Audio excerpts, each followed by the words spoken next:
Assalamualaikum warahmatullahi wabarakatuh. Salam sejahtera, Om Swastiastu bagi kita semua pecinta bonsai di seluruh Nusantara tentunya. Kali ini bersama saya Denis Bonsai akan sedikit memberikan tips dan trik bagaimana dalam proses penanaman sebuah bonsai yang baru habis didongkel supaya tidak mendapatkan hasil yang fatal atau kita berharap ketika kita menanam sebuah bahan itu sukses begitu. Nah, ada beberapa tips yang perlu kita perhatikan. Nah, ketika kita sudah melakukan penyetelan kemana arah dan tujuan nanti bonsai itu ke depan, bahan itu tersebut, bagaimana kita imajinasi kita sudah bisa kita pikirkan dasarnya dari akar sampai atas, sampai mana kita akan batasan-batasan yang kita pakai. Maka yang perlu sekarang kali ini kita akan kupas adalah bagaimana agar tidak gagal di kemudian hari ketika kita melakukan penanaman, tidak gagal di tingkat keberhasilan hidupnya. Karena banyak banyak kasus yang teman-teman dan saya sendiri secara pribadi sudah banyak pengalaman tentang itu. Ketika saya belum mengetahui tipsnya, banyak bahan-bahan saya yang habis didongkel atau sudah kita beli di orang jauh-jauh, akhirnya mati, tidak ada kepuasan. Nah, inilah tips-tipsnya. Yang pertama, ketika kita sudah melakukan penyetelan atau batasan-batasan mana yang kemudian nanti sampai kita akan gunakan menjadi bonsai masa depan atau bonsai yang indah dipandang. Nah, yang perlu diperhatikan adalah satu contoh, saya akan berikan sampel pada sampel sederhana ini. Nah, katakanlah ini ketika kita sudah melakukan penyetelan pada akar, batas masa akar, apa kemudian kita lakukan biar dia tidak gagal nanti untuk di tingkat kehidupannya ke depan setelah kita tanam di pot. Nah, yang pertama saya kasih tips dengan kain.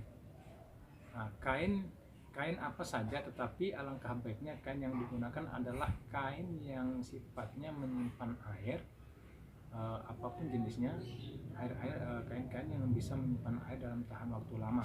Nah, yang pertama, setelah satu contoh kita ini adalah bagian akar, misalkan ini bagian akar, yang kita lakukanlah pembungkuskan dengan kain di atas akar seperti ini, teman-teman. Nah, ini seperti ini, teman-teman. Kita lakukan pembutusan, tidak semua ya, katakan di bawah cabang atau di atas akar. Tidak terlalu banyak, kita bungkus dengan kain seperti ini. Nah, setelah kita bungkus dengan kain seperti ini, maka kita melakukan penanaman pada potnya. Nah, kita akan lakukan penanaman pada potnya seperti ini, penanaman pot. Kemudian kita akan bungkus bahan ini. Nah, kita bungkus dia dengan plastik. Kita bungkus dengan plastik. Setelah itu kita bisa biarkan dia selama 2 bulan. Nah, kita bungkus dengan plastik. Satu contoh, saya ambilkan plastik dulu teman-teman, santai, relax.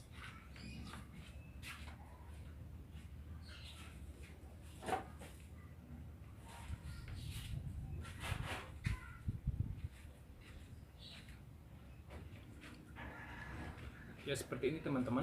Satu contohnya, misalkan kita sederhananya seperti ini, kita akan bungkus di keseluruhan bagian atas yang tidak menyentuh pada bagian tanah pot. Nah, seperti ini. Kemudian kita ikat di sini, kita ikat. Inilah proses tipsnya ketika kita mulai baru melakukan penanaman pada bahan yang sudah kita setel dari bahan dongkelan khususnya. Nah, inilah prosesnya. Nah, saya akan berikan dua gambaran, dua hasil yang saya tangani dengan berbeda sistem atau teknisnya atau tipsnya. Satu contoh ini. Nah, di ini saya sudah hadapkan dengan dua sampel. Yang satu sampel menggunakan kain, yang satu tidak menggunakan kain. Nah, dari dua sampel ini, bahan yang pertama yang khususnya di pot ini, di pot plastik ini, nah, di pot ini dia tidak menggunakan kain basah pengikat pada diameter batang induk. Ini bahan sudah hampir 5 bulan, teman-teman. teman-teman. Nah, tingkat kesuburannya tidak begitu bagus. Nah, tingkat kesuburannya tidak begitu bagus. Nah, ini yang bahan yang dari dongkelan berumur 2 bulan dengan menggunakan lapisan kain pada batang induk. Nah, seperti ini, mungkin kain batang induk. Nah, kita akan dekatkan sekarang kameranya. Kita akan dekatkan kameranya untuk melihat pertumbuhan mana yang lebih bagus pertumbuhannya di antara dua sampel ini. Oke teman-teman, tolong Pak Operator didekatkan kameranya biar teman-teman bisa tahu perbandingan.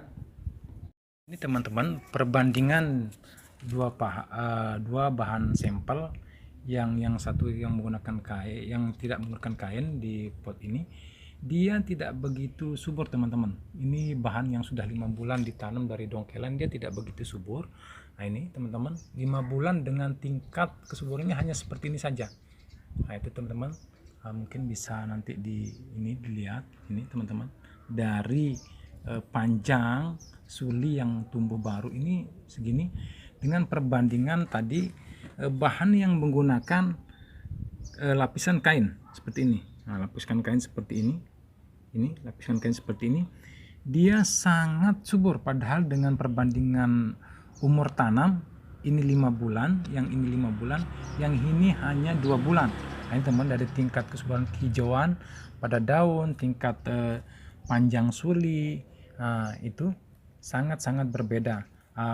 Ini teman-teman, itulah tips yang kali ini saya berikan. Mudah-mudahan teman-teman nanti mencoba di masing-masing rumahnya atau tempatnya.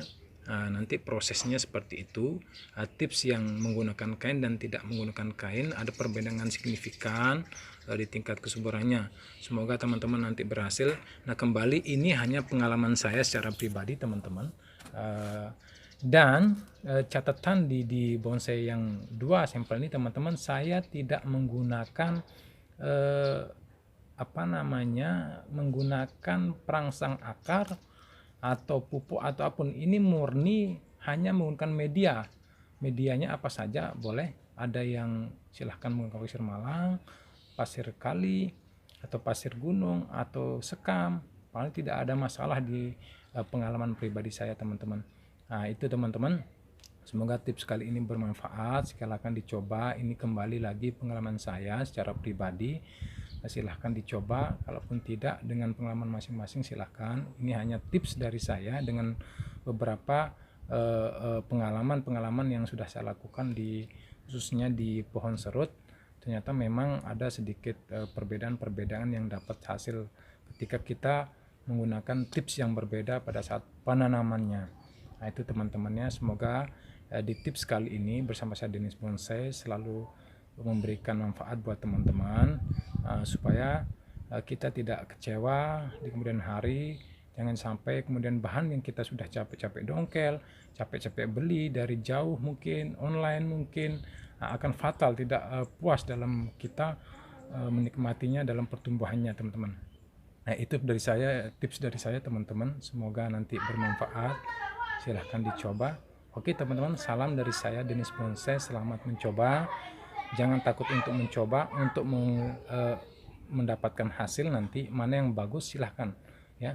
Itu teman-teman, salam dari saya, salam bonsai semuanya, salam bonsai Nusantara. Semoga semua sehat walafiat, rezeki lancar semuanya ya. Terima kasih. Assalamualaikum warahmatullahi wabarakatuh.